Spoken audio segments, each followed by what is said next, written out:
Welcome to the Been There, Done That podcast with Angela Dunn-Cartledge.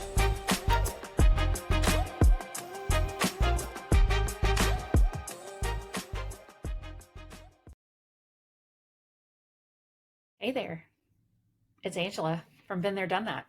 If you're navigating the wild, unpredictable world of grief, I want to invite you to something special.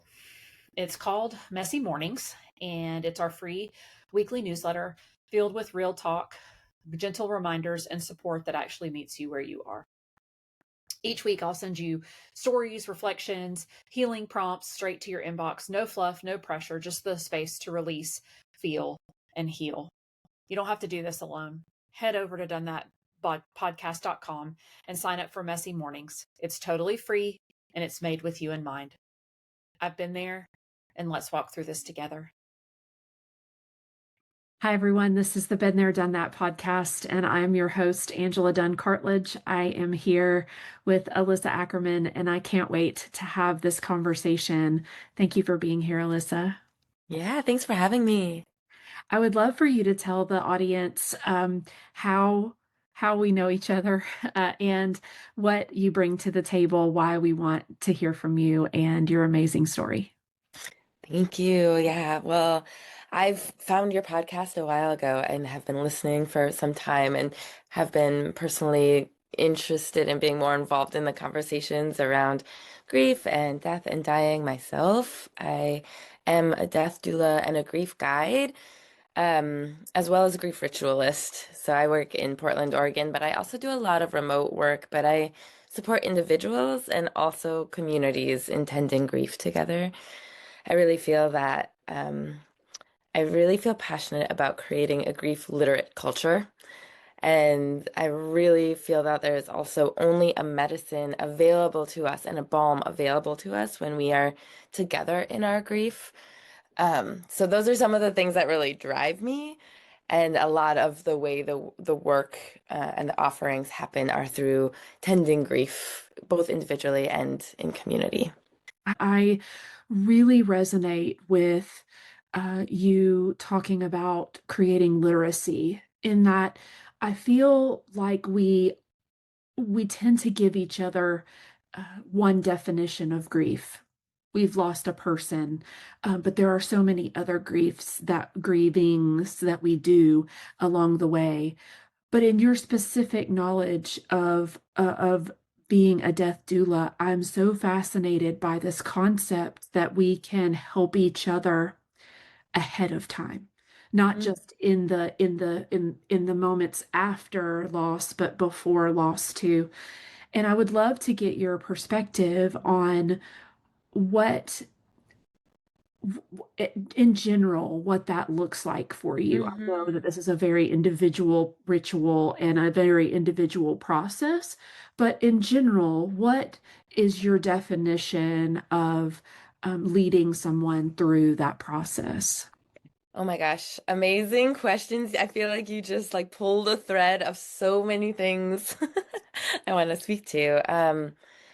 And so first of all, I will kind of break it out. First of all, grief.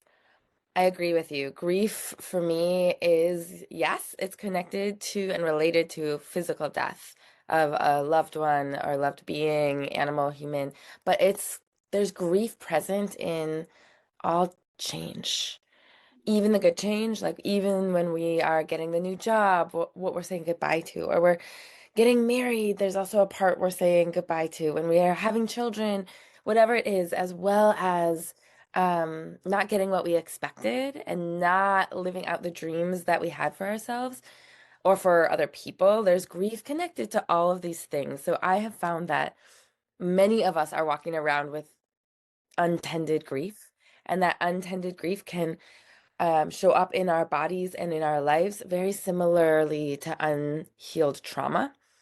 And so actually I did come to the work through the body. I came through reading Body Keeps the Score and going through massage school and understanding the loss and grief as a stressor.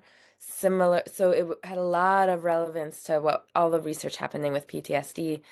and starting to like bring those things together. And when you when you ask about like how do we support each other ahead of time, that I think is so interesting because so much research around PTSD involves what happened before the event as well.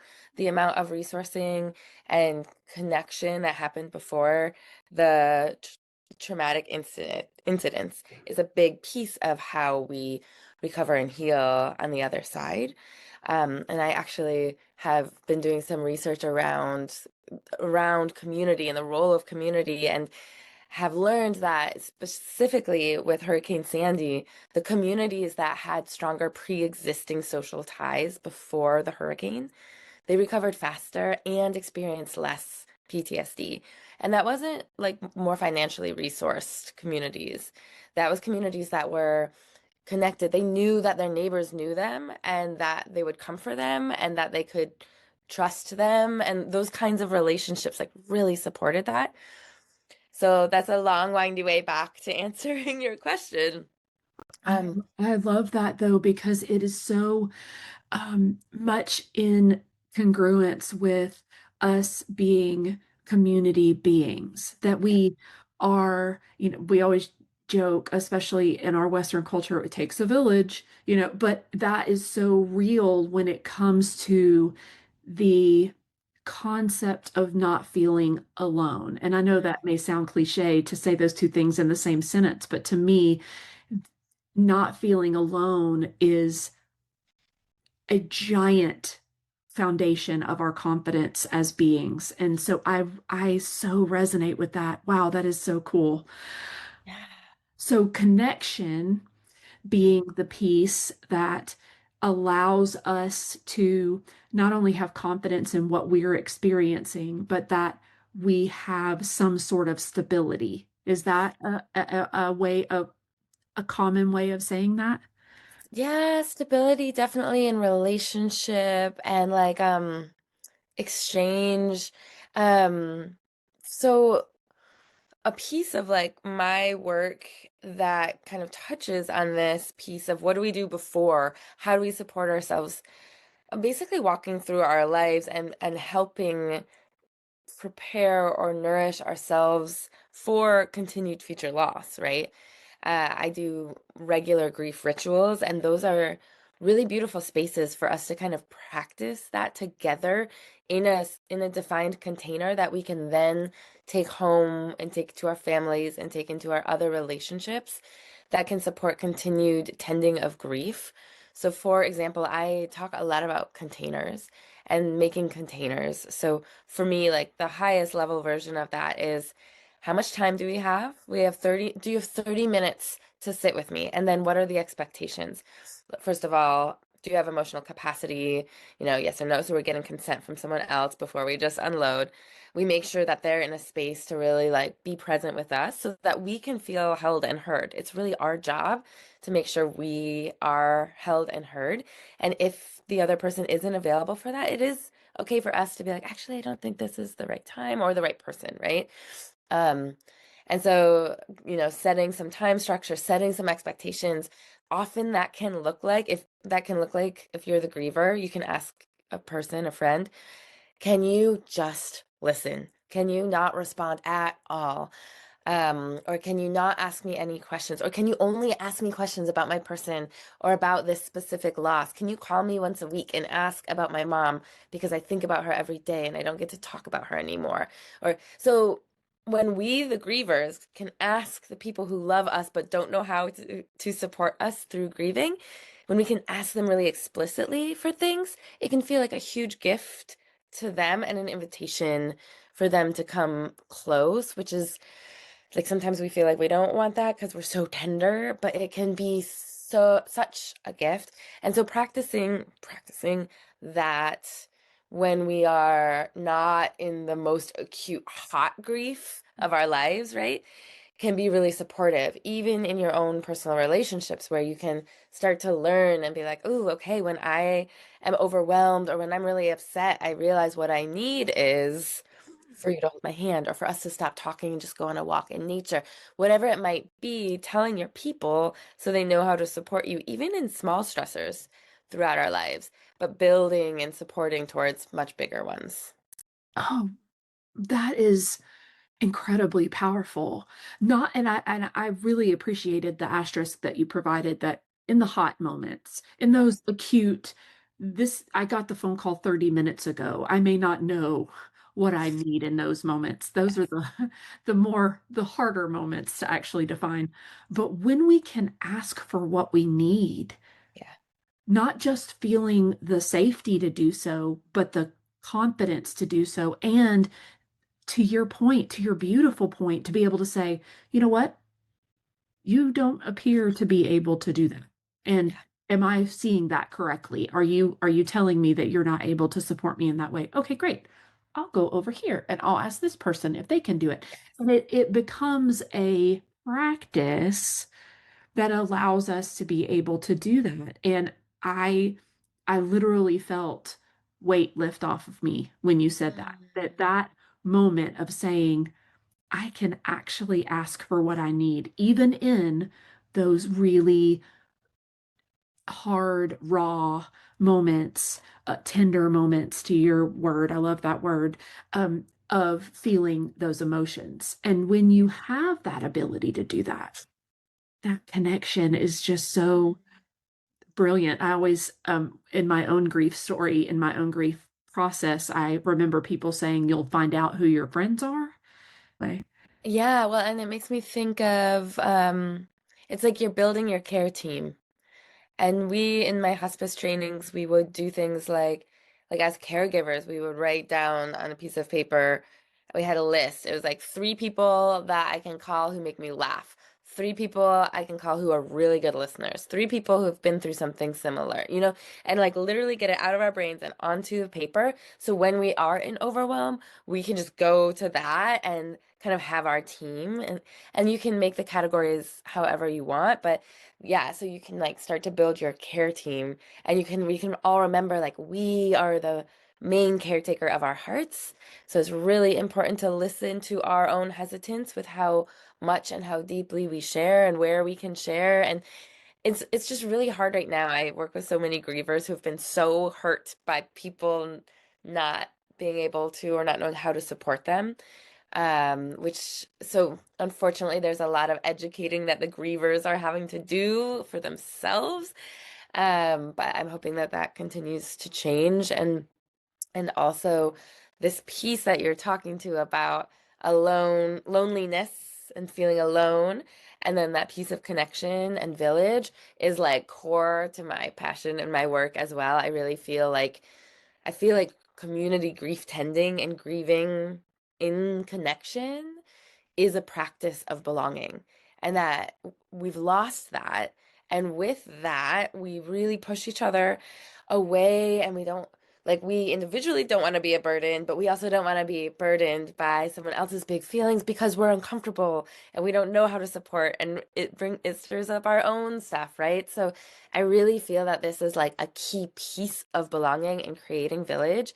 And when I sit month after month with people who show up to these circles, it's so powerful to just witness the wave, the like, I've never felt better in my life to like, I am in the lowest point of my life, and then everything in between, and letting us hold each other, but also ourselves in this dynamic unfolding, in this continued ebb and flow, which life and grief and love is. But to be witnessed and be a witness to each other's moments feels like a really deeply connective practice. definitely. And I see the literacy so much in what you're saying, in that um, we're educating being the griever and how difficult that might be.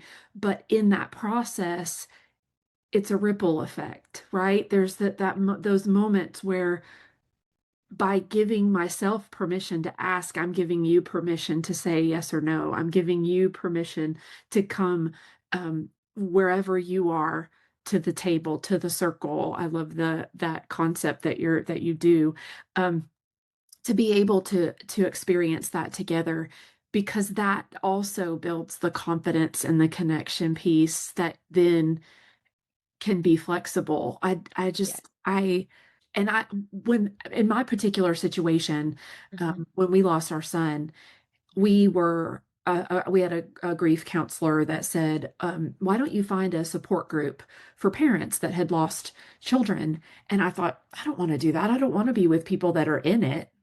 I want to be with people that are through it already so they can tell me what I have to do to get through it, not realizing what time has taught me that there is no end. There's no Right. particular destination that you are trying to get to, but in those really, to your word, hot moments where you are so tender, you want to believe that there will be some moment where you will not have that pain anymore. But there's no going back now. We are now in a new realm. Yes. So I really what I really resonated with too was the micro traumas, the micro griefs that we experience, not just losing people, because those are very profound moments in our lives, but those micro griefs that we may not have given enough attention to that now have affected our ability to connect so that they get in the way of those moments and um, give us a terminal uniqueness, or they give us some kind of an idea that we are separated from everyone else when in actuality we're not. And it's about, I love that concept of building that confidence back. Hmm. Speaking to those micro griefs or like a widening understanding of grief, I was finding myself working with lots of different folks experiencing a lot of different things, such as anxiety and depression and addiction, and I would just kept being like, feel like there's untended grief in the mix here, and so I actually now I end up doing trainings with a lot of therapists and a lot of other mental health professionals who are wanting to better understand grief specifically because they're noticing the same things. And to speak to these micro griefs or grief related to a wider scope of things than physical death, Francis Weller, I really lean on Francis Weller's Gates of Grief. All like in my whole life, in every grief ritual, I talk about them because I think it really supports this literacy. So he speaks about these gates of grief. The first gate, and he calls them gates because they're ways in to ourselves. So the first gate is everything I love, I will lose. So the grief associated with everything will change form. No matter like whether we're together our whole lives, right? The relationship will change form again and again. Just the impermanence, which I really found through a Buddhist practice. And then I found this gate. I was like, ah. So my question is always like, how do I love knowing that I'm going to be separated from or lose, quote unquote, lose, this the way it is now. So that's the first gate. The second gate is the parts of myself that have not known love, or the parts where there's shame. There's self-judgment and criticism. There's parts where I'm like, I don't want anyone to know about this part of me because then I won't be part of the village or I won't be accepted. So there's a whole bundle of grief often there. And I found that also through internal family systems and parts work, where we're understanding that there's different parts of us kind of in charge at different times. And so getting to know these parts and exploring who they are and our relationship with them. The third gate is the sorrows of the world, the collective grief. Like, how do we be aware of what's happening in our world and let ourselves be heartbroken and not numb and dissociate completely, but also continue to be able to function and to show up in our worlds and take appropriate action or aligned action that comes from letting ourselves actually feel how heartbroken we are around the destruction of our natural beauty and resources, or the war and hunger and thirst and whatever it might be. So many things, right? Um, the fourth gate is probably the biggest gate that I see come in, and for myself as well, which is what I expected and did not receive. I was told if I got this job, I got my dream job and I'm supposed to feel this way, or I'm married but I feel lonely and I feel all of this, and it's supposed to be easy to have kids, and all of these expectations that we're living with, but maybe we don't realize. And that is so related also to our future dreams, even if it is a physical death of like, wait, I thought we were gonna have the rest of our lives together or have a relationship like this. Like all of that kind of fits into this fourth gate. And the fifth gate is ancestral grief. So what we come here with, maybe not knowing, maybe knowing some of.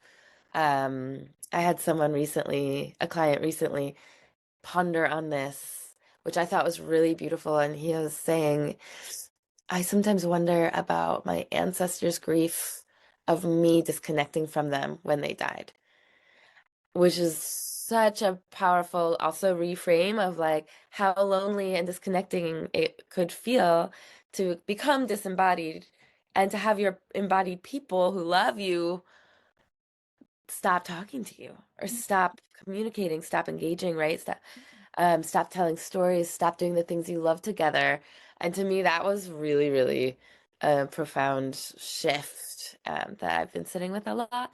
And there's a few other gates that are kind of surfacing. There's a sixth one right now is the harm that I've caused. So that's another one that I'm starting to like really weave in more. But that's for me a framework that I think about all of the time, and I try to look at grief through that lens because I think it's much wider. It's connected to all change, in my opinion, and it's like, yeah, it's connected to change and it's connected to breaks in connection, which is why I think we need to be in connection to really touch deeper. That's what I love so much about what you're saying is that it's change is constant, right? We know that, but yet we fight against it. We push against that and say, no, but I need control, but I need to know the consistency. I need to know the stability. And it becomes a self-fulfilling prophecy that those expectations kind of break your own heart. But I'm and I particularly resonate with the harm you create. That piece of it, I've always sort of talked about grief being the other side or the sister side of a coin with regret. That grief is something that we experience that happens to us, that happens in our external world somehow that we could not actually affect, but that regret is the part that we could. And we have residual thoughts or feelings or things that we do to ourselves as a result of those things that we think we had control over or that we had authority over or whatever. And it brings to mind a story that I've told before on this show that when before my son passed away, he was very sick and had all kinds of doctors and all kinds of things happening to him. And I fervently prayed that he would not have to suffer anymore, that he was struggling so much in his little body, and I just wanted him to not have to struggle. And the next day, he was gone. Overnight, he had passed. And I felt responsible for that, that was something that I had actually done. And then in doing the work that I've done, both in grief and just on myself in general, realizing that, first of all, I don't have that kind of power. I did not actually do anything to my child. And I would never have prayed for him to not be here, even though what I really wanted for him and for me was, and for all of us, was for him to not struggle. It was um, I felt a magnanimous or an unselfish thought, but that the perception of responsibility, the thought that I thought I asked for something and it happened, is a false narrative. But that in order to get healing from it, you have to look at it. You have to actually spend time with it and work through that. So I wanted to share that with you, that in particular feels incredibly important in the process because I know personally how closely they are tied to each other. Wow, yes. Thank you for sharing that story. Oh my gosh. That makes sense to have to really be with that in order to gain more insight and perspective and Well, continue to see things. you have to admit it, right? I Yeah. mean, it's that I know and tell me how you feel about this in terms of perspective from your work as well, that you have to dig in. You have to look. You have to pick up the rocks and see what's underneath. You Yes. have to open up your own heart chamber and say, there's some cobwebs in here and I know why. And you have to dig into why. And that is so, to me, so critical to this work. But we're so afraid that we will crumble under the weight of it. Yes. So I really wanted to relate to what you were saying, but I also wanted to sort of move us into a different space of how do you encourage your clients and your patients into feeling like they have that availability to be able to move into a space of awareness or even just being able to look truly. Hmm. Yeah, that's a really good question. And the first thing that comes to mind for me is through ritual or practices. I use the language of ritual, by which I mean, and this it can look really different for people, but making intentional time and space in our lives to be with the grief that we're in relationship to. So that can look like remembrance rituals. It can look like making an ancestral altar or an altar for the specific grief that we're sitting with, um, that we go to for 5 minutes a day, or for an hour a week, or for one, an anniversary every month, where we're like, okay, this is intentional time where I'm gonna be with myself in this and be with my, whether it's a being or a dream or whatever it is, and really take time to feel. And that looks really different for people. That can look like, a meditative practice. That can look like an embodiment movement practice. That can look like time in nature, or spending time in a specific powerful space, place. For someone, it can look like connecting to, if we're grieving a person, it can look like connecting to the things that that person engaged in sensually through the body, like what they love to eat, what they love to listen to, what they loved to wear, those kinds of things that like really connect us with the thing or the person, the being that we're grieving. So the role of ritual and just creating intentional space for ourselves, again, it could be individual, or it could be with a small group, like once a month we get together in my living room, and we have tea, and this is a specific space where we're gonna ask questions and ask for stories about these things that we don't maybe share as openly in the public, because we're like being good little caretakers of our hearts, and it's not necessarily the space to. But so that's a big way. I think working one to one is great. I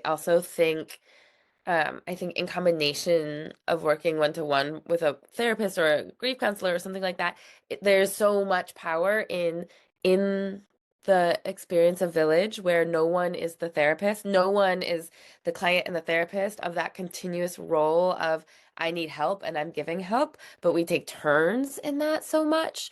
So when we meet five of us in the living room, we're taking turns, and sometimes, the person that feels really resourced today is the one that really needs support next time. And I just think that's a really key part of the village. There's that back and forth and that continued share of teacher student, or, elder and young one. And yeah. Right, that authority doesn't Hmm. have to be there to create the connection. I think that is incredibly cool and powerful, um, to be able to create that space where anybody can step up gives, again, it's about that connection, but it's that confidence too. It's that ability to to just allow yourself to speak. I feel almost like a toddler listening to you in that it is um, it is so life-giving to hear just having that perspective and that permission that I don't think I've given myself that permission before now. And so it is really, really I keep using the word powerful, but it is that just to have that moment. And I know Mhm. that the audience will feel that as well, that just having that ability to expand and contract as needed is critical. Absolutely. And yeah, I really just think that there's no actual experts in grief. It's really just like a collective shared library or like shared resource that as when we share and witness and are witnessed in our journey that we grow wise together. And I do just want to speak to like this idea of creating just like the living room space, right? Like coming into the living room, five of us, and creating a container. So a few things to keep in mind if and I hope you do go do this, invite some people over and make space, intentional space to be together with what's heavy on our hearts. A few things that I speak to in all of my grief rituals are, um, confidentiality, of course. Like the themes can leave the room, but not the stories. um Assuming wholeness.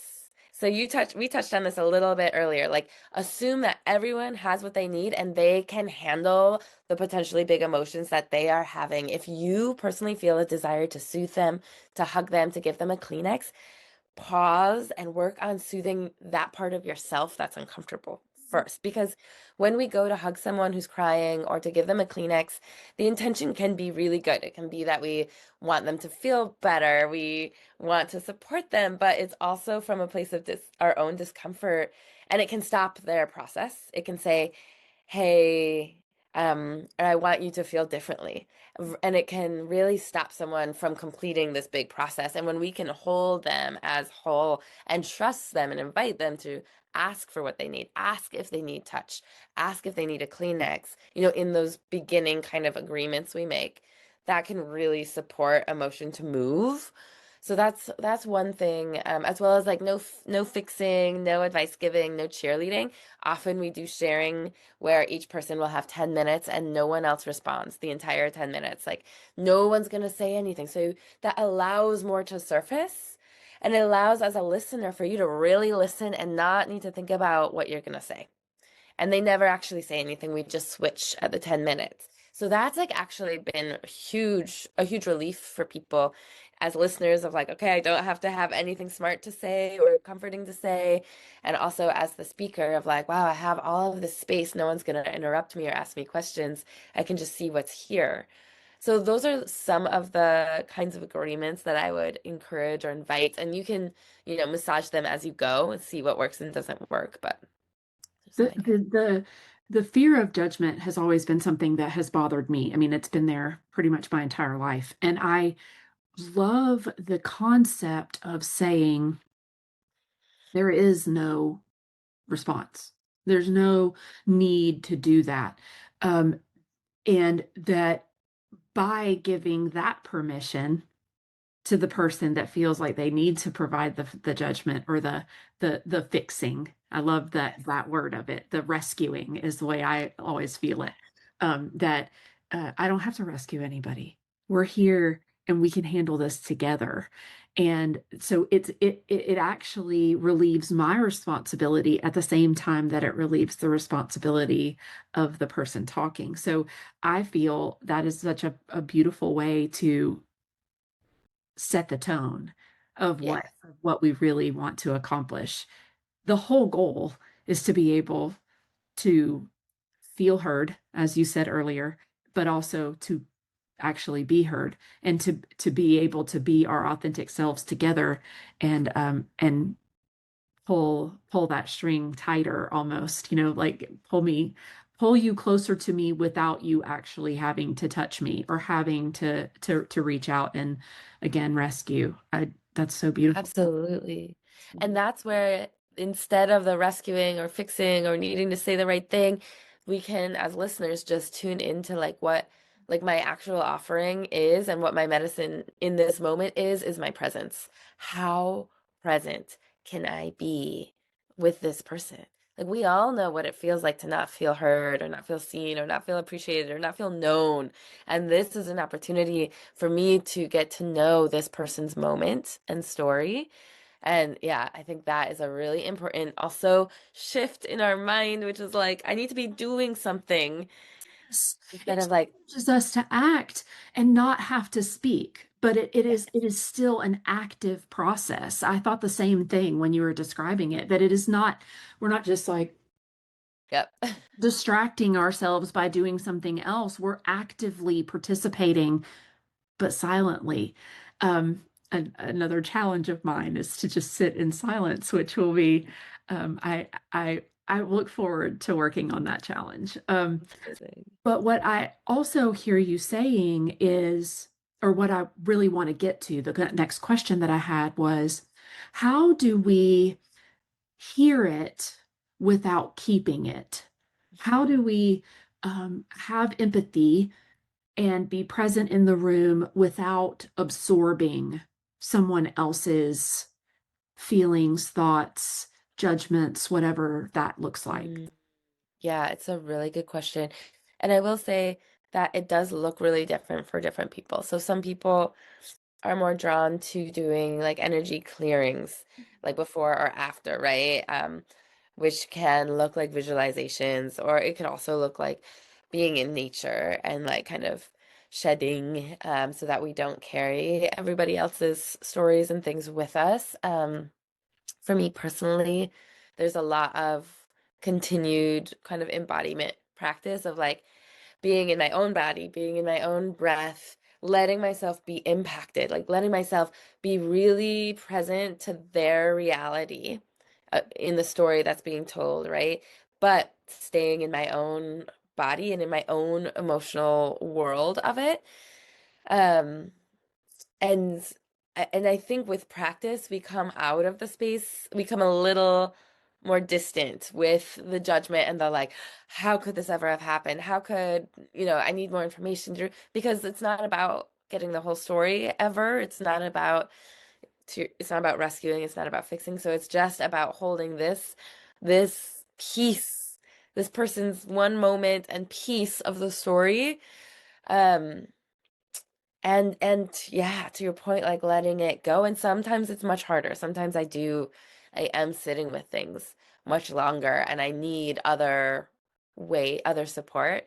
Often that does come into like just quieter time with myself, journaling, meditation, and different kinds of self-care. Um, I have found though in the work, most people hear what I do and they're like, "Oh my gosh, that sounds so hard. It takes a special, quote unquote, special person to do that." And how do you hear all of these things? And it is hard. Like the stories are wildly tragic, right? But also the person is here in front of me doing this work, telling this story, dedicated to healing and growing and like so it's both so sad and also I am just constantly like amazed by the resiliency of people and the strength of people and the courage and like the commitment and devotion to growth and to like how can I integrate this so I can continue to love and be in connection, and I'm just constantly amazed. At the human capacity, right? I mean, just when we think we can't learn anything new for whatever reason, we have a beautiful conversation like this one where I honestly, I can so relate to people saying to you, I felt like this job would be incredibly difficult. But the reason I feel like it would be difficult is because I feel like I would be reliving my pain over and over again through other people's. And that isn't what you're speaking about. What you're teaching and what you're allowing is for us to release.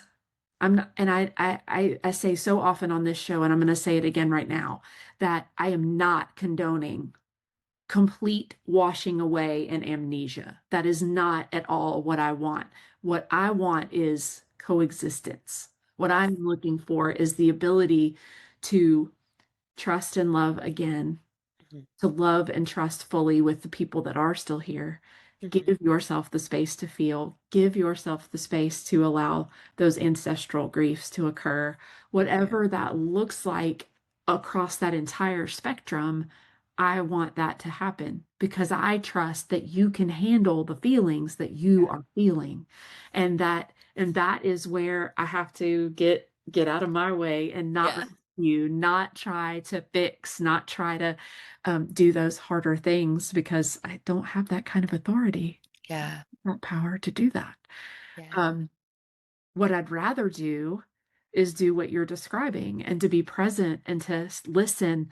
There have been so many people that I've talked to on this show, but also just in general life that have just said, all I really needed in those hard moments was somebody that would just sit with me. I didn't need a hug. I didn't need a Kleenex. To your points, I didn't need a meal. I didn't need my lawn mowed. I just needed somebody to come and sit. But we are so, especially in the southeastern United States, like we are so geared to, this is what happens when you lose somebody, you bring 50,000 pounds of food over, and then Mhm. they don't know what to do with it, and it all goes bad, and then they have to throw it away. I'm joking, but Yes. I'm Yes. saying that there are things that we try to do to make ourselves feel better in those Yes. moments instead of focusing on the griever themselves. Yes. Absolutely. And you use the language you like that you want them to coexist, which is really beautiful language for it. I use the language which is really similar to integration. Like I want to integrate grief and our losses as well as our love and our dreams and trust and all of those things. Um into like a tapestry where the colors aren't blended into brown, but the colors all stand out and create something together so that I think touches in a similar way to how you were describing it. And I agree. I love that idea of the tapestry because it is an evolving process. We are evolving beings in that each thing that happens to us builds on the next one. And Yes. I would rather my moments build on the joy, the love, the trust, the dreaming, the beauty, instead Mhm. of on the fear, the pain, the constriction, the pulling away, those kinds of things. And that is what I have learned the most Yeah. in the past 16 years is living through the process because we even joke as a family that Aunt Ange is the most protective person in the room. Yeah. There, I am constantly scanning for potential threats. I'm constantly saying, be careful. Oh, don't do that. But that could happen, but that could happen, but that could happen. And it's what happened to me was constriction. Not Yeah. everybody does that in lost moments. Some people expand. I constricted. And so I want to be aware of those moments and be able to give myself the space to understand where that's coming from, Hmm. clearly from a fear and Yeah. protection space, but it also constricts life. Like Yeah. that keeps a fun thing from potentially happening. It keeps life from happening, including with myself. So Yeah. I really do see the beauty in the space that you are creating and Hmm. how powerful that can be, even for somebody that had loss decades ago, not just something that happened to them most recently, but that they are still processing through. Um, Back to my example of being in the South, one of the things that I see a lot where we are in our country is that people will say, I have to beat myself up for whatever I did, the harm that I caused, or I can't not remember the anniversaries or all of the things because then that means I'm forgetting. Yeah. How do you coach us, lead us through the processes of that dichotomy of releasing but not forgetting? Yes. Thank you. Um, Releasing and not forgetting. And you also mentioned like needing to beat ourselves up or needing to, and that piece is like, it makes, when something happens that doesn't make sense, our brain is trying to make sense of it. So it's super normal and common that our brain is like, I did it. Like this doesn't make sense, so I must have done something, right? So it's just very, very normal to have that response. And then to your question around how do we release but not forget is such a good question. And again, that's for me where I lean into ritual, though ritual can be something that is very intentional and that it feels good to be that way. Like this is how I remember. I literally go to my altar and I look at their picture or I make this meal that they loved. I think it's important that we don't only remember them in our grief, but also in who they were when they were vibrantly alive, or what the dream was like, you know.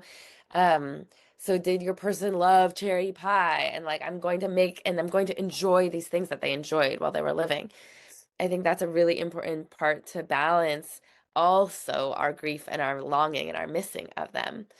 Um, though also, I think it's really true that the way we continue to live is, I believe, is going to be always impacted by that relationship and by that love. And whether we are in a space where we're like, I'm actively grieving, or I'm just doing daily things, or I'm in a relationship with someone now, and so like my energy is shifting in terms of grieving in the way I was into also welcoming new connection in. It's like how I'm going to connect in the future will always be forever impacted by my relationship and how I was in connection with, in this case, I'm speaking about a person or a being, right? And so just like trusting that we're still impacted, we're still in relationship, we're still in conversation with what we've been separated from or who we've been separated from, even when we're not like intentionally sitting at the altar, right? And so balance of that. So if there's times where you feel really distant, like making an intentional ritual of like, okay, I just want to drop in. I want to make more time and space to drop in. Even if dropping in for a while or for different phases feels like, I don't know if anything's happening. I don't know that any communication is happening. Just coming back to it over and over, coming back to this space and creating it in your life is a really important, I feel like that's a really important practice. Um, and yeah, I agree that there can be a strong desire to hold on to the grief because we're afraid that we'll forget or we're afraid that we'll lose something. And just trusting that your grief and the way of it is going to continuously change. The way love also changes, and the ways that we love, give love and receive love also changes. And so just like as much as you can open and give grace and space to yourself, the the better. I don't want to say it that way, but like that would be my wish is that we can be with grace and space for ourselves. And I feel like self-care is a way for us to give grace it without in an action, I guess, in an active way that we are trying to heal in whatever way that is. And in trying to do that in a healthy way and not in a I'm going to go Yeah. for a while, and that's my self-care. That's not that's not what I'm condoning. I don't think you are either. But it is really, I hear you saying, I love the ritual piece of it. I hear you saying ritual, the practice of it. And I really do hear the combining of the two, that the practice with it being more ritualistic, with it being more structured or Yeah. routine or whatever word that resonates with you, that becomes an easier way to Hmm. blend that into your daily life, to make that part of your being, the things Yes. that we do during our days and weeks and months and years and all the things that go along with the living part of our lives. Yes. Um, it's so powerful. Mm, I I'm just, so glad. it It really. I've learned so much just in this little bit, but I'm so moved by how powerful it is to you, how passionate you are about what you want to accomplish through this. And I go back to your earlier point about literacy and how you want to build the education around it, the concept around it, because with that comes a lack of judgment on our part, but also on other people's. The more we continue to talk and be open about this hard subject, the better the Yes. entirety of our humanity will be. Yes, Cool. totally. And it's an embodied literacy, right? It's a through our own contact with grief, our own relationship with grief, and through being a witness to each other in their different flavors of it and different waves of it, we become like we grow wider in our capacity to be with the range of emotions and just like a deeper trust that we will be held in our really hot grief times and that we will be able to be present and show up to our beloveds in theirs. And yeah, so hoping that, and I really believe in doing so, that builds trust, that builds resiliency, that builds the foundation for creating the change that we really want and need in our world. Not just around this particular subject, but giving each other the space and allowing to ourselves to be held and allowing ourselves to hold creates space for every conversation we need to have. I mean, it is truly a beautiful, beautiful thing. Yep, and it creates the foundation for creativity and play and connection, right? Like, uh, yes, it feels Literally so everything. core. Yeah. Literally everything we need right now is all based on this same, like you said, ritual and practice. Yeah. I'm so thankful. Thank you.